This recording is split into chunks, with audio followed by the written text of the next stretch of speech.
Hello everyone, this is Shaurya and you are watching Money Time at Money9. In this, we will give you all the news which have direct impact on your pocket. So, let's begin with the ease of investing.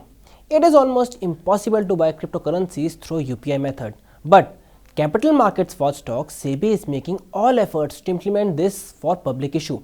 After recent changes in the framework of how IPOs work in the country, the UPI-based app have been mandated to send SMS alert to consumers for ASBA applications.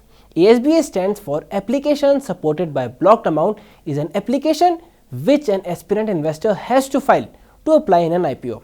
Further, if consumer applies in the IPO through a UPI-based app, then he will also get an SMS giving details of the IPO and amount blocked. If the investor gets the allotment of the shares in the IPO, then the app will send another SMS containing IPO name, amount debited from his account and the date on which debit was made. In case of non-allotment, the investor will get SMS containing information on amount that will be unblocked and that will be credited back to your account. These apps may also have to send information to the emails of investor. So, in a nutshell, SEBI wants you to use UPI not only for small tickets daily transactions but also for buying shares and applying for IPO. Now, our next news will give you update on LIC IPO. A senior government official has said that according to SEBI guidelines, the government has to bring the LIC IPO latest by May 12. Otherwise, the IPO will get deferred to August or September. This is because if the government miss May 12 deadline, then it will be again required to file fresh papers with updated quarterly results and valuation. He also said that if the government plans to launch IPO next month, then it will take decision this week.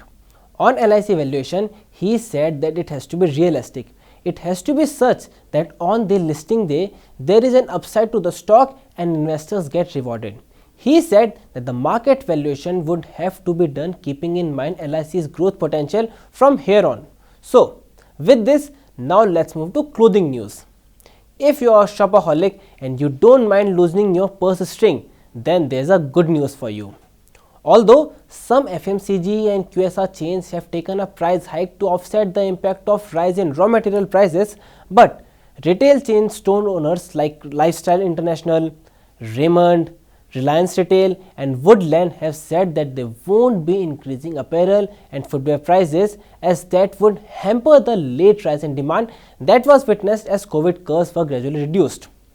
Retail chain owner Lifestyle has outrightly said that they are in no mood to increase prices for at least next 6 months from here on.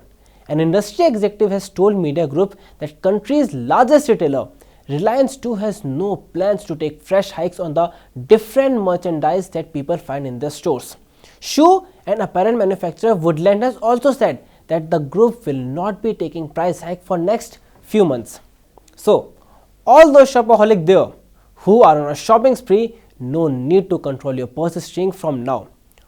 Okay, with this, let's take a flight to aviation sector. Indigo has emerged as the most punctual airline in India.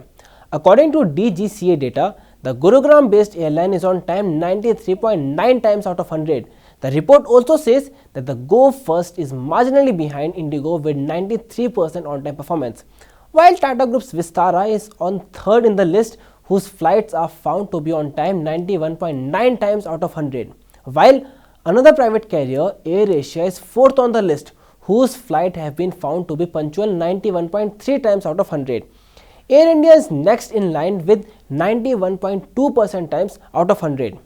Another Gurugram-based low-cost airline, SpiceJet, is the second last on the list with 90.4% on-time performance, while Alliance Air is last on the list with 78.5% on-time performance. From airline, now it's time to move towards cars. Kia India is set to launch first electric vehicle. Bookings will commence from May 26. The South Korean auto manufacturer Kia India has announced that they are going to launch their first electric vehicle in the country later this year. The upcoming electric vehicle will be on high-end premium electric sedan and they have named it EV6. Customers can start booking EV6 models from May 26 onwards.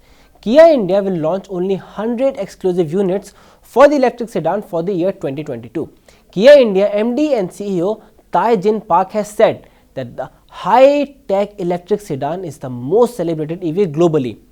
Kia Seltos is the most sold vehicle of the South Korea company in India. Okay, with this, now let's take a look at the pension plans. Pension regulatory PFRDA has said that the total enrollments under Atal Pension Yojana, nearly 80% of the subscribers have opted for 1000 rupees pension plan, while 13% of the subscribers have opted for 5000 rupees pension plan. 45% of APY subscribers are young people aged between 18 and 25 years.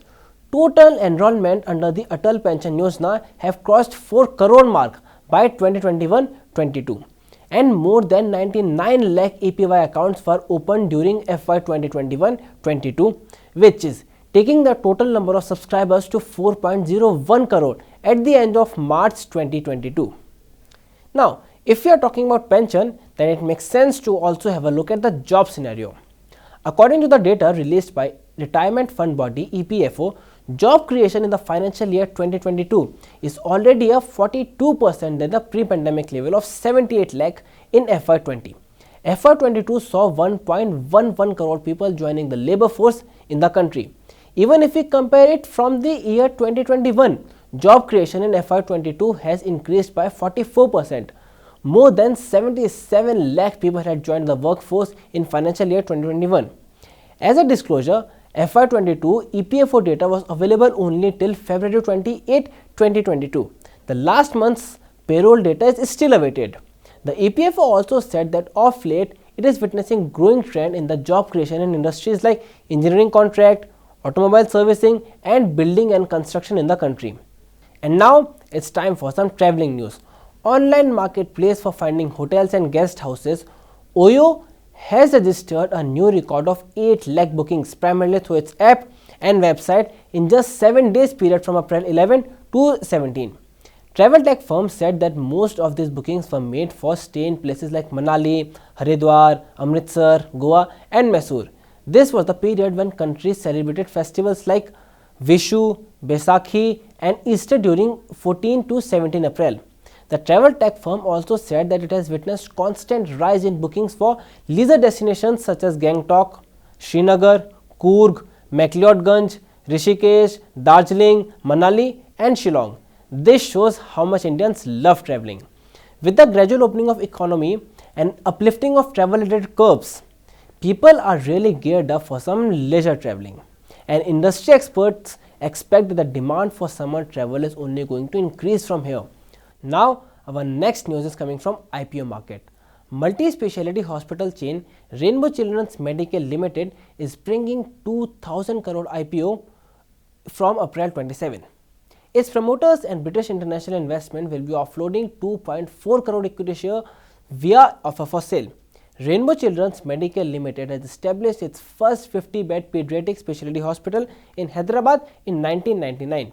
Since then, it has established its reputation as a leader in multi-speciality hospital chain which provides treatment of diseases which generally affects children. As of December 20, 2021, Rainbow operates 14 hospitals and 3 clinics in 6 cities in India with total bed capacity of 1500 beds.